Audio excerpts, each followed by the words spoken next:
Más de $40.000 en zapatos apilados en el placar de tu cuarto. Anécdotas amorosas que se parecen más a historias de terror. Un historial de decisiones cuestionables y mucha nicotina. Carrie Bradshaw es la narradora de Sex and the City, pero ser la voz de una historia tiene sus pros y sus contras. Así como todo gira alrededor de ella también es responsable de muchas de las cosas que le pasan, buenas y malas. La misma mujer que escribía sobre relaciones, amor, deseo y hombres emocionalmente complejos, constantemente se tropezaba con las mismas piedras. Hoy mirás cualquier red social y el relato está bien instalado. Carrie es la peor de todas. La amiga tóxica, narcisista, manipuladora, insoportable y codependiente. Y bueno, tampoco es que se inventaron todo. Carrie no es difícil de odiar. Lo difícil es aceptar que muchas veces la odiamos porque la entendemos demasiado. Vamos a hablar de la única, querida, odiada, con unos outfits que rompían todo y con un humor bastante boludo pero 100% suyo. La mismísima Carrie Bradshaw. Y ya saben que todos los videos de esta serie les recuerdo que para los datos generales ya tenemos un video en el canal y también del resto de las pibas, Miranda, Charlotte y Samantha. Personalmente siempre tuve sentimientos encontrados con Carrie. Tuvo muy de moda odiar a Carrie y entiendo por qué, pero para mí es totalmente imposible reducirla a la peor amiga o a la tóxica de la serie. Carrie funciona mejor como antiheroína, una mujer que es imperfecta, impulsiva, lúcida por momentos, errática por otros y muchas veces consciente de que está haciendo cualquiera. Carrie es la columna vertebral de Sex and the City. Escribe un apartado semanal sobre sexo y relaciones en Nueva York, y bajo esa premisa, cada episodio arranca con una pregunta existencial que define el tema sobre el cual se va a desarrollar el capítulo. ¿Podemos tener relaciones sin sentir nada? ¿Una mujer moderna puede querer casarse sin sentirse culpable? ¿Es posible relacionarse sin lastimarse? La pregunta cae directo a la mesa de las pibas y cada una la recibe de una forma diferente. Carrie la vive desde la intensidad ansiosa. Miranda la desarma con lógica pura y dura. Charlotte la pinta de rosado y la ajusta a su fantasía, y Samantha la resuelve desde la independencia y la gratificación instantánea. Carrie absorbe todas estas reflexiones, comentarios, miedos y los transforma en su columna. Entonces este pedazo de diario semanal une las cuatro miradas, usando a los hombres como sujeto de investigación y a Nueva York como el campo de exploración. Y nosotros la vemos darlo todo por el bien de la investigación. Y al final es medio que su lema en la serie, ¿no? Ella sabe lo que es bueno y si no, pregunta. Y Carrie está en el centro porque era la narradora. Ella elige la pregunta, ordena el desastre, convierte una cita traumática en material. Verle el pito al marido de tu amiga, levantarse veinteañeros, hacer un papelón, tener una discusión, una llamada que no llega, todo sirve. Y ese talento era una bendición, pero también un castigo. Si tu trabajo es sobreanalizarlo todo, tenés cierta predisposición a hacerlo con tus propias relaciones. Y si encima cobrás por anécdota, terminás confundiendo si querés vivir algo o si realmente querés tener algo interesante para escribir. Pero pará, no saltes esta parte del video, hacelo por ellos. A veces uno tiene una idea clarísima para un video. Una película, una serie, una escena, un personaje. Pero después aparece la parte menos divertida del asunto, editar. Tenés el audio, tenés el enfoque, tenés la referencia en la cabeza, pero no siempre tenés el material suficiente. Música que puedas usar, efectos, subtítulos o ganas de pelearte con la compu. Y por eso está buenísimo que este video esté patrocinado por Filmora. Filmora es un editor pensado para que puedas darle forma a una idea sin dejar los ojos ni el cerebro en el proceso. Tiene más de 24 funciones de IA, incluyendo audio a video para transformar una narración o un audio en una base visual, imagen a video para darle movimiento a las imágenes estáticas y herramientas para recortar fondos, generar música, subtítulos, stickers, efectos y recursos visuales para no arrancar de una pantalla en blanco. Y está buenísimo porque muchas veces cuando el camino se complejiza, la idea queda abandonada. Tener herramientas accesibles, fáciles de usar, que nos ayuden a seguir creando sin requerir grandes conocimientos técnicos desde un principio, suma un montón. Así que gracias al equipo de Filmora por dar una mano a los creadores. Les dejo el link en la descripción y en el comentario fijado. Aprovecha, Loki. Me parece ideal retomar el tema del video con la cuestión de la economía de Carrie. Así que volvamos un segundo a los famosos $40.000 en zapatos. Carrie vive en una fantasía económica que ya sabemos que es ilógica. Nadie que labure escribiendo una columna semanal en un diario puede comprar la ropa que compra Carrie ni pagarse un apartamento en Manhattan, ahora o en el 2000. De hecho, actualmente tenés más chance por herencia y linaje que por laburo. Pero esa contradicción también forma parte del personaje y de la serie. Carrie vive en una ciudad donde la imagen puede abrirle puertas, donde el estilo es identidad. Y la ropa es su armadura, su juego, su personaje, su manera de entrar a espacios que son ajenos. Puede ser poco lógico, pero narrativamente es divino. De hecho, su ropa muchas veces busca expresar qué está viviendo el personaje. Carrie no elige algo cualquiera y se lo tira arriba. Carrie se viste para expresarse a sí misma sin decir una palabra. Vestir con un vestido blanco a la fecha del compromiso de Big y Natalia. Vestirse y hasta peinarse como una novia al día siguiente decirle a Aidan que necesita posponer la boda indefinidamente. Cuando va a pedirle perdón a Natalia con el vestido de diario que parece que lleva lleva encima su propia reputación impresa, como si la ciudad entera ya hubiese leído lo que hizo. Y cuando está enamorada, su ropa se inclina hacia un estilo más romántico y de fantasía. Cuando pasa por estados de angustia y estrés, su estilo se vuelve más experimental, excéntrico y un poco desalineado, pero obvio de una forma muy cool. Y algo que me encanta de Carrie en esta área es que siempre sus looks se sienten muy auténticos, muy para el personaje. Me parece que es un trabajo increíble de la estilista del show. Además de que mantienen la coherencia, reutilizando prendas como el abrigo de piel, lo que lo hace más realista de que es realmente una persona usando las cosas que tiene en su casa. Igual tengo que agregar que no entiendo por qué carajo le cortaron el pelo a Carrie. El pelo corto no le favorece, en mi opinión, para nada. Y espero que estemos todos de acuerdo que la temporada 5 y el principio de la 6 es de las peores. Cómo la visten, lo insufrible que está, el corte horrible, todo. Entre las 5 y la 6 respecto al estilo, confirmamos, es de las peores. Dicho esto, también hay que admitir que la ropa es una forma bastante visual para ir tapando agujeritos. Carrie tiene estilo, tiene personalidad, pero también tiene una capacidad tremenda para esconder sus problemas debajo de un lookazo tremendo. Ella tenía crisis existenciales, tenía todas las tarjetas de crédito reventadas, pero igual iba a gastarlo todo. La misma ropa que la hace única también la mete en una fantasía económica imposible. Y esta misma imagen que la ayuda a entrar en ciertos espacios también le recuerda que no siempre pertenece del todo. Y esto nos deja perfecto para hablar de Big, porque Big justamente aparece como una puerta a otro mundo, más caro, más frío, más elegante y más cerrado. Y Carrie, con todo su estilo encima, va a tener que enfrentarse a una pregunta no muy agradable. ¿Parecer alcanza para pertenecer?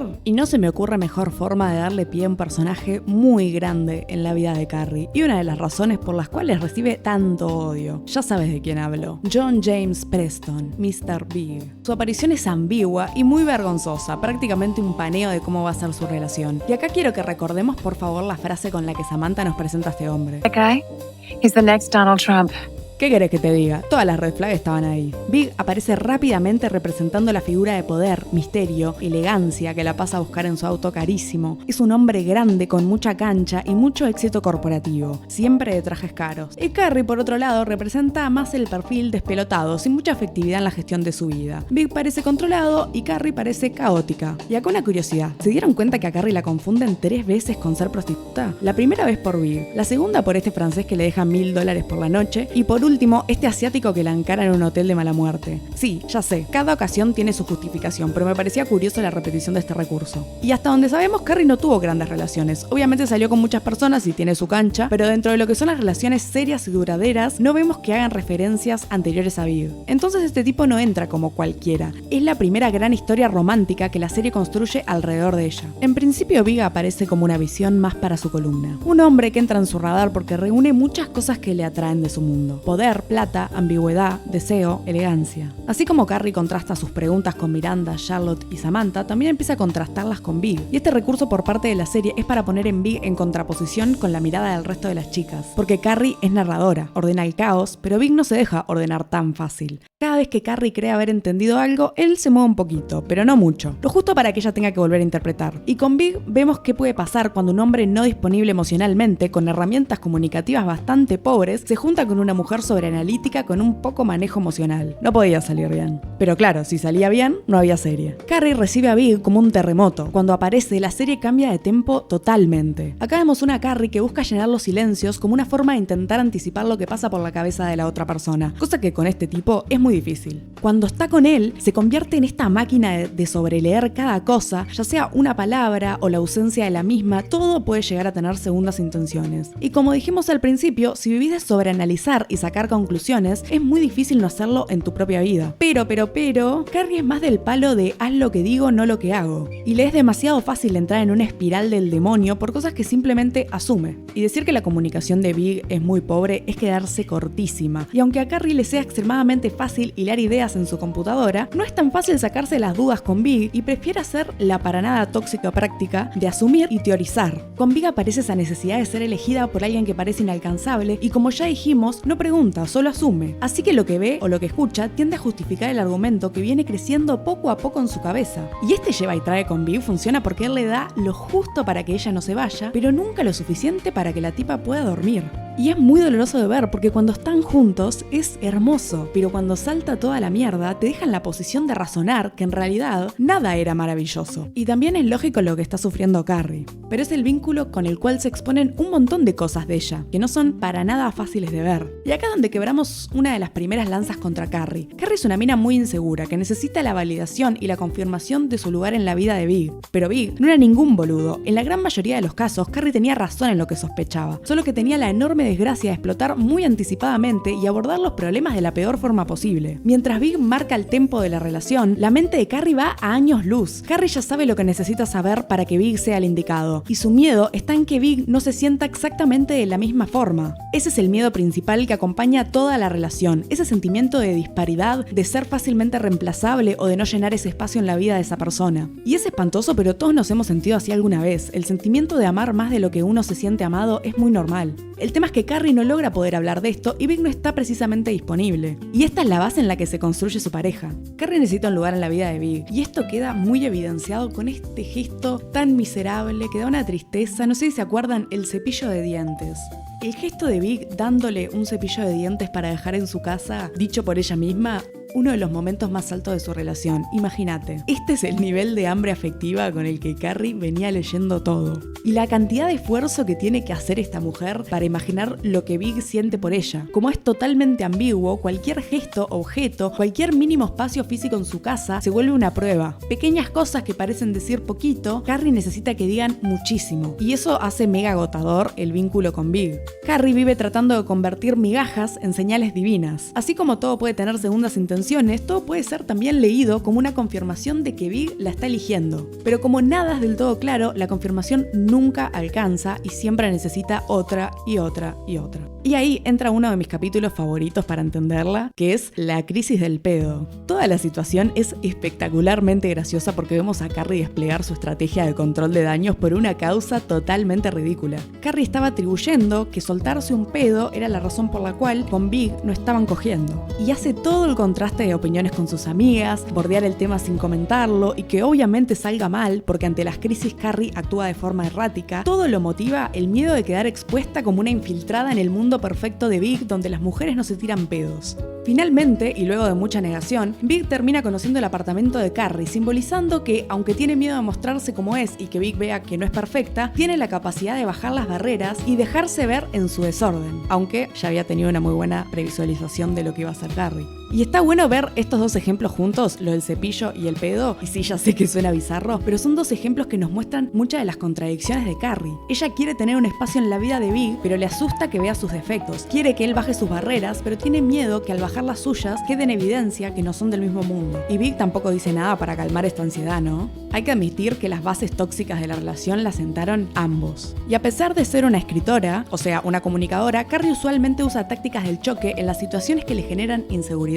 Que Big vea a otras mujeres, que no quiera presentarla a su madre, que no se sienta seguro de decirle lo que siente por ella. Y es gracioso porque se supone que es la experta en relaciones. De hecho, esto lo vemos en el capítulo donde le pagan por dar una charla a mujeres solteras, que queda rápido en evidencia que no es ninguna experta, sino que hace lo que puede con las herramientas que tiene, como todas. Solo que ella después lo monetiza. A su vez, Carrie es una persona muy fiel a su instinto, o más preciso, muy fiel a lo que está sintiendo en ese momento, aunque esto signifique dar vuelta a todo el argumento que se venía construyendo hasta ahora. No importa lo que la lógica quiera construir, al momento de estar cara a cara con la cuestión, lo único que realmente importa es lo que siente en ese preciso momento y cómo puede exteriorizarlo. Pero bueno, volviendo a Big, este vínculo la tiene sin descanso mental y Carrie confunde esa taquicardia con amor. No porque sea boluda, ya lo comentamos, ella sabe lo que pasa, pero saber qué está pasando no es suficiente. Y cuando la verdad le estalla en la cara, cosa que pasa bastante, tiene que rearmar la jugada, juntar todos sus pedazos, a veces tarda menos, a veces tarda más, pero siempre vuelve a la cancha. Y esto no solo con Big, ya lo sabemos.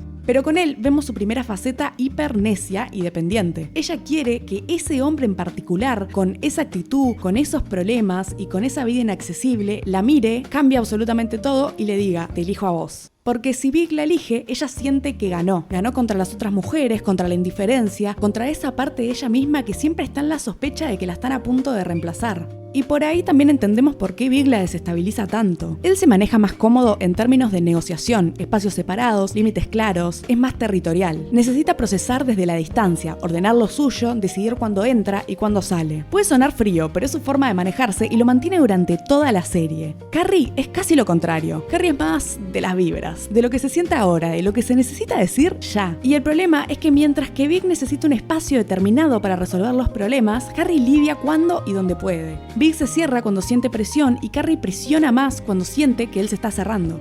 Y Carrie no pertenece al mundo elegante de Big, con viejas cagadas en guita y hombres de traje todo el día. Y de ahí también viene el temor de ser reemplazada por alguien más adecuado para este perfil social. Alguien más prolija, alguien más discreta, alguien de mejor familia. El regalo del bolso del cisne es la manifestación de esto. Este bolso horrible es el mismo bolso que usan todas esas señoras de la clase alta. Señoras con las que Carrie no se identifica para nada. Un objeto que pensó que había sido el resultado de estar en la mente de Big es resignificado como una condición para estar con él. Tenés que adaptarte a este perfil. Y a Carrie eso no le gusta para nada. Además del pequeño detalle de que fue justamente ese bolso horrible lo que la impulsó a decirle que lo amaba y él no le respondió. Para que recordemos un poco el nivel de importancia que le había dado a la situación del bolso. Pero esto es muy curioso y a la vez muy contradictorio, porque ya escuchamos a Carrie quejarse varias veces de que Big no se mostrase con ella en público o que no le presentase a sus amigos. Y en este caso la llevó a una fiesta donde hay gente con la que él se relaciona, entiendo que no es tu público favorito, pero armar una escena capaz que no es lo mejor para tu relación, más si que estamos hablando de las clases sociales, como que no sos la más indicada para hacer comentarios. Pero Carrie, como ya dijimos, planta semillitas de teoría y espera que las hojas le salgan por las orejas. Entonces, cuando Big abre una puerta hacia su vida social, Carrie no entra tranquila, entra comparándose. Porque para Carrie, el problema nunca es solamente Big mirando a otra mujer o hablando con alguien de su pasado. El problema es que todo eso parece confirmar esa idea de que ella es una invitada temporal en su mundo y en su vida, mientras que aparece alguien mejor. Pero antes de llegar a Natalia, hay que mirar cómo se rompe esta primera etapa con Big. Carrie no logra pasar la barrera que Big tiene arriba, ya sea por experiencias pasadas con su exmujer o por no tener claros sus sentimientos, y cansada de sentirse menospreciada y de tener que exigir un lugar en su vida, explota. Y hay mil cosas de Big que Carrie detesta. Es arrogante, se impone, mira a otras minas sin disimular ni un poquito, sumado, obvio, al afecto que le da a cuentagotas. Y Carrie constantemente se adapta a Big y acepta recibir lo que él puede dar, lo cual es una miseria para ella. Pero Carrie también se engancha en esa dinámica, están cortados por la misma tijera y se atraen mutuamente, lo que lo lleva a hacer una danza pasiva-agresiva hasta el final. Es todo un vaivén de interacciones evasivas y negadoras del elefante en la habitación. Y Big también es suficientemente inteligente para aprovechar cada vía de escape emocional y desligarse rapidísimo de la situación. Si ella explota, él puede correrse como si el problema fuera solo la explosión y no todo lo que la provocó. Entonces la relación se corta, pero Big nunca llega a desaparecer del todo, queda ahí como un grano en el culo. Y Big le pega unos cuantos golpes a Carrie, pero cuando volvió de París comprometido con Natalia, casi la mata. El procesar no ser elegida por Big había sido muy doloroso ya de por sí, pero verlo con otra pareja y encima comprometido tiraba abajo toda esa construcción que sitúa a Big como una persona con miedo al compromiso. Y empieza a pesarle más la idea de que era con ella que no quería el compromiso. Y esa es una idea que Carrie sencillamente no puede soportar. Y su cerebro hace lo que tiene que hacer, generar justificaciones y acciones que le permitan palmearse la espalda. Pero Natalia no le hizo nada en realidad. No aparece ni persiguiéndola, ni compitiendo con ella, ni robándole nada de forma activa. Natalia simplemente ocupa el lugar que Carrie quería y eso le rompe las bolas de sobremanera. Y este tema da para un video entero porque la televisión ama enfrentar mujeres, la protagonista caótica versus la esposa perfecta. De hecho, ellas mismas hacen la comparación con la película The Way We Were, donde aparece exactamente la misma dinámica, la que se siente especial contra la que oficialmente fue elegida. Y muchas veces la historia misma nos empuja a odiar a la otra mujer cuando el problema real está en otro lado. Si les copa que hagamos un video solo de esto y de otros perfiles de mujeres enfrentadas en la TV, ya saben para qué se inventaron los comentarios. Y justo cuando Carrie podría usar todo ese golpe para entender que Big no era un destino sino un patrón, aparece Aidan. Y Aidan llega como el contrapunto total a Big. Es el perfil totalmente diferente de comunicación. Si Big es distancia, Aidan es presencia. Aidan aparece como este hombre oso cariñosito con un perro divino y unas manos fantásticas con las que hace esos muebles hermosos. Perdón, es muy hot un hombre artesano. Es muy relajado, cool y totalmente diferente a lo que Carrie está acostumbrada, y eso le encanta. Aidan es romántico, calmado, quiere tomarse su tiempo y el espacio para disfrutar. Y Carrie se siente más rara, no entiende que no hay nada malo pasando, solo es una persona demostrando interés genuino. Una persona que quiere generar una conexión real, literalmente una coquita en el medio del desierto. Y el tipo es un divino, hace todo bien, y justamente por eso Carrie desconfía o normaliza. No puede asumir que una relación puede funcionar bien si no hay un lleva y trae. Lo de dejar de fumar por él me pareció una boludez desde el inicio, nadie deja una adicción por alguien más, pero bueno, la motiva a intentar dejar sus adicciones. Guiño, guiño. Con él vuelve a experimentar lo que es ansiar acostarse con alguien y que signifique algo. La hace reencontrarse con ese lugar romántico. Pero ya sabemos que los patrones son muy difíciles de cambiar y cuando la vida le vuelve a servir las cosas en bandeja, ella no sabe decir que no. Y se le presenta una chance de cambiar el resultado de su herida más profunda, el no ser elegida. Y podría haberse quedado con la idea de que el tipo tenía problemas de verdad y que no era cuestión solo de ella. Irse con su novio, que es un amor, y chau. Pero bueno, si el personaje tomase buenas decisiones, no tendría una serie, tendría una vida funcional. Y me voy a citar a mí misma. Carrie va con su instinto, aunque eso signifique desmontar todo el argumento que se venía construyendo. Y eso literalmente es el affair con Big. Es la faceta más egoísta de Carrie, deshumanizando a Natalia y hasta siendo bastante morbosa cuando recorre la casa después de cogerse al marido. O cuando hace que Natalia se caiga por las escaleras por intentar hablar con ella. Todo es un montón. Pero nos muestra que Carrie tiene una moralidad muy flexible, que no puede contener el impulso y que por sentirse mejor consigo misma puede llegar a lastimar mucho a personas que le importan de verdad. Porque sufre mucho ella también cuando se lo cuenta a Aidan. Obvio, por la culpa de que está lastimando a una persona que jamás la lastimó, que no hizo otra cosa que preocuparse por ella y cuidarla, pero Carrie necesitaba enfrentarse a lo que hizo para evaluar realmente de lo que es capaz y lo que tiene que cambiar. Y en la segunda parte de la historia de Carrie y Aidan, los dos lo intentaron. Obvio tuvieron que trabajar bastante la cuestión del rencor y el castigo, aprender a confiar de nuevo, pero no consiguen encontrarse realmente en un punto medio. Lógicamente, Aidan queda con una herida muy fuerte en la confianza, en sí mismo y en ella como pareja, y recurre a la necesidad de casarse con ella como una forma de asegurarla. Y es una pena porque Aidan, al que conocimos al principio, era una persona que quería tomarse el tiempo para hacer las cosas. Y en esta segunda parte también se le puede atribuir algo de culpa a Big. Le dice a Carrie que ella no es de las que se casan, y más allá de ese comentario de mierda, a Carrie le mueve algo. Pero sencillamente no funciona porque no son compatibles. De a momentos se siente la desesperación de Aidan por cómo encara el tema de la boda, sugiriendo Hawái como un posible lugar para casarse, como si Carrie quisiera casarse en otro lugar que no fuese Nueva York. Aidan hace todo lo que ella hubiese querido que hiciera Big, pero como no es Big, lo siente asfixiante. La metáfora de romper una pared para vivir juntos se convierte literalmente en una amenaza para su independencia y libertad. Aidan quiere un futuro concreto, matrimonio, hijos, y Carrie pone en duda eso todo el tiempo. Amarlo no es suficiente para que ella tome ese compromiso, y Aidan, con el ultimátum, cierra la puerta. Pero Carrie no se queda en los dos grandes amores de su vida. De hecho, la idea de que eso esté limitado a 2 personas no la deja dormir. Pero la figura de amor viene muy alineada con la ciudad, que ese es el amor más estable en la vida de Carrie. A este punto, después de Big versión 1, 2, Aidan versión 1, 2, Carrie superó toda la cuestión de la vergüenza de salir sola, no tener pareja o alguien para esconderse. Y la relación con la ciudad es un constante recordatorio de que la identidad de Carrie no se forma únicamente por sus decisiones, su estilo, sus amigas o sus amores, sino también por la ciudad que la rodea. Y así como la ciudad es enorme, está llena de personas, y muchas de ellas horribles. Berger aparece como una especie de versión masculina de Carrie. Cínico, sarcástico, escritor humorístico de novelas, que se dirige a los hombres al igual que Carrie a las mujeres. Y esto es lo interesante para Carrie, conocer a alguien que parece entender las cuestiones de ser un creativo en una ciudad demasiado grande. Pero Berger entra en un momento profesional muy bueno de Carrie y muy malo para él mismo. Y Carrie quiere disfrutar de su éxito, pero se encuentra cara a cara con la inseguridad masculina, las discusiones constantes y una versión de ella que minimiza su éxito para poder hacer espacio para él. Pero tipos de mierda hay en todos lados y cada uno tiene sus luchas internas. Algunos eligen ver lo horrible de uno e intentar cambiarlos y otros huyen. Y este desgraciado elige huir como un niño, haciendo que esta mujer, muy cansada de los hombres, pase por una situación horrible de tener que ser dejada por un post-it. La única razón por la que vale la pena mencionar a este tipo es porque la hace enfrentarse a un nuevo nivel de pena por sí misma. Carrie siempre encuentra la fortaleza para volver a ilusionarse y cree en el amor, pero los años pasan y Carrie no necesariamente se hace más sabia. Creo que nunca había sentido tanta vergüenza por Carrie. Es muy bizarra toda la situación de los amigos de Berger, la cantidad de detalles que da, todo es un papelón. Pero loco, la dejaron con un papelito, es horrible, se sacó las ganas de sacarse los pulmones por la garganta.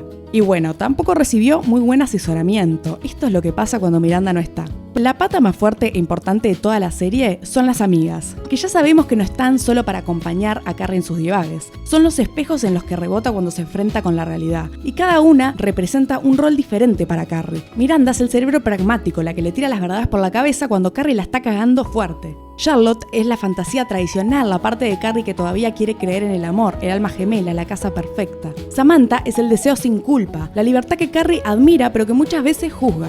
Y no podemos negar que Carrie es la primera amiga que llaman cuando a cada una le pasa algo. Es la mejor amiga de las tres, a la que acuden cuando necesitan un consejo. Y Carrie no tiene miedo de alzar la voz por ella, defenderlas cuando toque, y sus amigas también hacen lo mismo por ella. Esta amistad en la adultez es hermosa, porque todas son conscientes de lo difícil que es la vida, lo que cada una está cargando y se apoyan en las buenas y en las malas. Pero Carrie también usa a sus amigas a conveniencia. Cuando necesita validar una mala decisión, sabe a quién ir. Cuando necesita llorar, sabe quién le va a bancar la cabeza. Cuando necesita que alguien le diga la verdad sin titubear, aparece la hermosa cara de orto de Miranda. Samantha para cuando se pone toda loca, Charlotte para cuando está enamorada de Lulu y Miranda para descargar y odiar a la vida. La dinámica de las cuatro es el equilibrio que necesita Carrie para sostener su vida. Pero también se esconde, les oculta cuando retoma con Big porque se siente avergonzada de volver a aceptar un amor que no le es suficiente y que sus amigas la vean como un desastre. Se enoja mucho cuando se siente incomprendida y cuando no recibe la respuesta que estaba buscando. Por ejemplo, el tema del préstamo de Ita con Charlotte. Y acá me veo en la obligación de hablar de este tema. Hay miles de cosas que puede hacer Carrie antes de pedirle prestada plata a sus amigas, obvio. Puede vender los 200 kilos de ropa y los miles de pares de zapatos de diseñador que tiene, y es horrible que le reclame a Charlotte que no le haya ofrecido la guita. Tus amigas no se tienen que hacer responsables de las decisiones financieras que hayas tomado a lo largo de la vida, pero entiendo desde el lugar emocional que Carrie lo menciona. Charlotte se quedó con el apartamento carísimo tras su separación con Trey y ya no se preocupa por el dinero. Lo que sí le preocupa es qué hacer con el anillo de compromiso, que es lo último que le queda para dar por terminado el tema. Y en ese lugar de quiero o no quiero es que está Charlotte cuando Carrie llega a reclamarle que no le haya ofrecido prestarle guita. Entonces vemos narrativamente el objetivo, que Carrie tome ese símbolo de la vida que no fue para Charlotte y se transforme en algo positivo para Carrie, el depósito inicial para comprar su casa. Y lo que busca reflejar es ese acto de generosidad en la amistad, de dar algo que significaba mucho para vos, pero entendés que tenés que dejarlo ir y que podés hacerlo con un motivo que realmente valga la pena. Se convierte en una promesa de la amistad de Carrie y Charlotte, y ambas lo viven por igual. Me parece medio cruel tildar a Carrie oportunista y un montón de cosas que he leído, porque la serie nos vive mostrando las diversas facetas de Carrie para que justamente veamos las complejidades de la persona. Nadie es 100% bueno o 100% malo. Creo que es de las peores cosas que nos han quitado las redes sociales, la capacidad de poder ver matices. Charlotte conoce el lugar de necesidad de Carrie. Sabe que podría vender todo su armario, pero elige dar algo que está en su poder, que le va a llevar un desprendimiento emocional que tiene que vivir, pero que puede ayudar muchísimo a su amiga. Y lo hace porque la amistad también pasa por esas acciones, por ayudar dentro de lo que puedas a tus amigos, y me parece hermosa la decisión de la serie de mostrar esto. Particularmente con Charlotte, porque justamente no es la persona más abierta para hablar de dinero y está bueno mostrar que estas cosas se tienen que hablar, te sea cómodo o no. Pero más allá de este caso puntual, uno de los grandes problemas de Carrie es que muchas veces pide una empatía enorme y no siempre devuelve lo mismo. Puede exigir comprensión, pero cuando otra hace algo que ella desaprueba, juzga. El capítulo donde sale con el pibe bisexual dice de lo prejuiciosa y cerrada que puede llegar a ser. Ahí está una de sus contradicciones más interesantes. Es moderna en la forma, pero bastante conservadora cuando algo la descoloca. Puede escribir sobre el deseo, pero no siempre soporta el deseo ajeno. Puede hablar de independencia, pero anda migajeando afecto de un hombre que la trata como si fuese un segundo plan. Puede tratar a sus amigas de familia, pero muchas veces ocupa todo el cuarto con su propio drama. Y la amistad es el verdadero respaldo de Carrie. Big aparece y desaparece, Aidan se va, Berger deja un papelito, Petrovsky elige su mundo, que ya vamos para ahí. Las amigas están, cansadas, hartas, amorosas, contradictorias, pero están. Y la serie entiende esto perfecto. El romance mueve la trama, pero la amistad sostiene la vida. Una de las quejas que usualmente leo en las redes sociales es que Carrie vuelca todo hacia ella. Y siempre pienso lo mismo. Carrie está en el centro de la serie, todo pasa por su mirada, sus problemas y su voz. Ella es la que escribe. Narrativamente el mundo siempre se va a inclinar hacia su lado. Pero dicho esto, la serie tampoco finge que Carrie es la amiga ideal. Miranda le vive cantando a las 40, Samantha le pone un freno. Charlotte se frustra con ella. Las pibas no están ahí solo aplaudiendo, también dicen las cosas, les sea doloroso o no. Es hermoso cuando no la aguantan más y la mandan a terapia, porque como bien dice Samantha, It's like the blind leading the blind. Pero ya sabemos que Carrie no cree en la terapia, sí, para nada alarmante, y decide seguir autogestionándose la cabeza. Y de una forma muy extraña, Carrie mantuvo a Big en su vida consistentemente a pesar del retorno de Aidan, los problemas entre ambos, Big yéndose al otro lado del país. Y Carrie había logrado tener una relación de amor-amistad con Big, donde ella aceptaba que no podía obtener lo que realmente quería de él, entonces su relación era meramente casual. Un poco lo que ya tenían antes, pero ahora sin Carrie esperando algo más. Big, en un momento de vulnerabilidad, de los muy pocos que hay, la ve con otros ojos. Puede ver realmente la intimidad que comparten y cómo Carrie lo cuida, y por un momento parece que por fin lo entiende. Él le pregunta qué carajo están haciendo, y es durísimo porque Carrie supo desde el primer momento que él era el amor de su vida, su final épico y la mar en coche. Pero ella lo conoce y así como se abre cuando está vulnerable, al otro día se vuelve a cerrar. Y como es una conducta que vio y padeció 1000 veces, ya sabe cómo termina el cuento. Y acá es donde el Imperio contraataca, pero desde otra cara. Llega el ruso, con un nuevo perfil misterioso, enigmático y sofisticado, que mira a Carrie desde arriba. Es un tipo intelectual que le presenta un mundo sofisticado que a ella le resulta muy irreal y muy de cuento. Pero le toca un punto de dolor enorme. Le ofrece irse a París con él. Lo que hubiese deseado que pasase con Big allá por la temporada 2 vuelve a repetirse, pero ahora diferente. Alexander es un patrón de Big que Carrie repite esperando que tenga un resultado diferente. Literalmente acá se repiten muchas dinámicas. No querer conocer a las amigas, priorizar únicamente sus intereses, encasillarla como un sostén emocional. Y Carrie acepta irse con él como una forma de intentar cambiar ella. Demasiado radical, te diría. Pero el tema es que intenta cambiarlo todo, abandonar la ciudad que es su identidad y a sus amigas que son su soporte. Y de la noche a la mañana aterriza en una ciudad que no conoce, con un idioma que no puede hablar, fuera de sus círculos sociales y metida hasta el fondo en una relación donde solo los deseos de él son válidos. Y al darse cuenta que la recagó, yéndose de ciudad, tiene que obligarse a preguntarse qué es lo que realmente quiere ella. Y París horrible, las calles llenas de mierda y hasta los niños son malos, y Carrie la pasa bastante como el orto. Perder el collar que dice Carrie es lo que simboliza esa pérdida de identidad. Y cuando lo encuentra en el fondo de su bolso, también es una forma de mostrar que lo que está buscando siempre estuvo con ella. Quién es, qué es lo que quiere, todo eso está dentro de ella. Se desilusiona de que París no es lo que esperaba y es imposible no comparar a lo que podría haber sido con Big. Y más allá de lo obvio que Petrovsky es un desconsiderado que la deja clavada y que ella es una boluda por dejarse clavar, lo que rescata esta situación es que por fin Carrie se encuentra cara a cara con lo que ella quiere. Encontrar un amor de verdad, que le saque la respiración, que no pueda vivir sin la otra persona, que la vea de verdad. Obvio, todo lo que no hay en la relación con el ruso. Y al final, con la bendición de los verdaderos amores de la vida de Carrie, Big va a buscarla a París y el resto ya lo sabemos. Y quedan un montón de preguntas en el aire. ¿Cuándo fue que cambió Mr. Big? Capaz cuando se fue a Napa estaba en realidad en un retiro psicológico tratando sus problemas con el compromiso y la responsabilidad afectiva. Pero bueno, todo eso queda ahí colgado. Big hizo un buen mea culpa, dijo lo que Carrie quería escuchar, se decidió a estar con ella y bueno, no hablemos de la película por favor. Es lógico que Carrie nos genere muchos sentimientos encontrados. Nos hace reír, nos hace enojar, nos desespera y nos frustra. Pero también nos renueva la ilusión y nos hace reflexionar. Y cuando un personaje genera tanto en la gente es porque toca algo íntimo, un punto de dolor jodido. No toleramos el fracaso. Nos cuesta ver vergüenza, rechazo, humillación. Vivimos en una contradicción bastante bizarra donde nos quejamos porque las protagonistas deberían de ser más complejas, pero las castigamos cuando no actúan como nosotras creemos que es indicado. Queremos protagonistas femeninas que sepan poner límites, que vayan a terapia, que no dependan de la validación de nadie. Queremos verlas y sentir que alguien se hace cargo de lo que nosotros todavía estamos pateando para más adelante. Y Carrie no siempre se hace cargo. Bueno, casi nunca se hace cargo. Toma decisiones que tienen consecuencias espantosas para no quedarse con la duda de qué pasaría.